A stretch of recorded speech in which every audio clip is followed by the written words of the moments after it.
Hey, what's up you guys, it's Ruthie and welcome back to my channel. In today's video we're going to go into chapter 96 of Swimsuit by James Patterson and Maxine P. So let's get right into this video.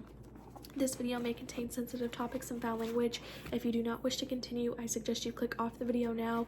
You have been warned. France. Henry stroked Gina Prezzi's flank as his breathing slowed. She had a wonderful peach-shaped ass, perfect rounded haunches with a dimple on each cheek at the small of her back. He wanted to fuck her again, very much so, and he would. "You can untie me now," she said. He patted her, got up, reached under a chair and into his bag, then went to the camera that was clipped to the heavy folds of the curtains. "What are you doing? Come back to bed, Henry. Don't be so cruel." He turned on the floor lamp and smiled into the lens, then went back to the canopied bed. "I don't think I caught that part when you were calling out to God. Too bad. What are you doing with that video? You're not sending it. You're crazy, Henry. If you'll think they'll pay." "Oh no, I assure you they will not. It's for my private collection. Anyway, you should trust me more. Untie me, Henry. My arms are tied. I want a new game. I demand it." "You always think of your own pleasure. Suit yourself," she said, "but there will be a price to pay for this." Henry laughed. "Always a price."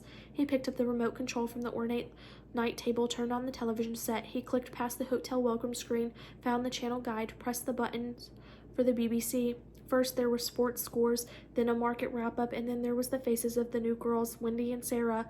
"I absolutely loved Sarah," he told Gina, who was trying to loosen the knots binding her wrists to the headboard. "She never begged for her life. She never asked any stupid questions. If I had used my hands, I could do some nice things to you," Gina said. "I'll think about it." Henry clicked off the remote, rolled over, and straddled Gina's fantastic ass. He put his hands on her shoulders, rubbed his thumbs in circles at the base of her neck. He was getting hard again, very hard, painfully so. "This is becoming boring," she said. "Maybe this reunion was a bad idea." Henry closed his fingers gently around her throat, still just playing a game. He felt her body tense, and a film of sweat came over her skin. Good. He liked her to be afraid. Still bored, he squeezed until she coughed, pulled at the restraints, wheezing his name as her lungs fought for air. He released her, and then, as she gulped for breath, he untied her wrists. Gina shook out her hands and rolled over, still panting, said, "I knew you couldn't do it." "No, I couldn't do that." She got out of the bed and flounced toward the bathroom, stopping first to wink at the camera. Henry watched her go. Then he got up, reached into his bag again, and walked into the bathroom behind her. "What do you want now?" she asked, making eye contact with him in the mirror. "Time's up," he said. Henry pointed the gun at the back of Gina's neck and fired. Watched in the blood-spattered mirror as her eyes got large, then followed her body as she dropped to the floor.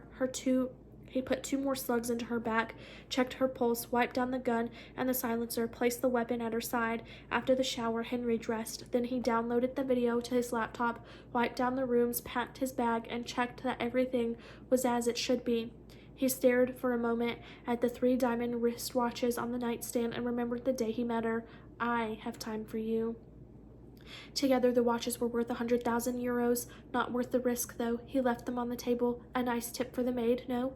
Gina had used her credit card, so Henry left the room, closing the door behind him. He walked across the forecourt without incident, got into his rented car, and drove to the airport. That is the end of this chapter. I will see you guys in the next video. Bye.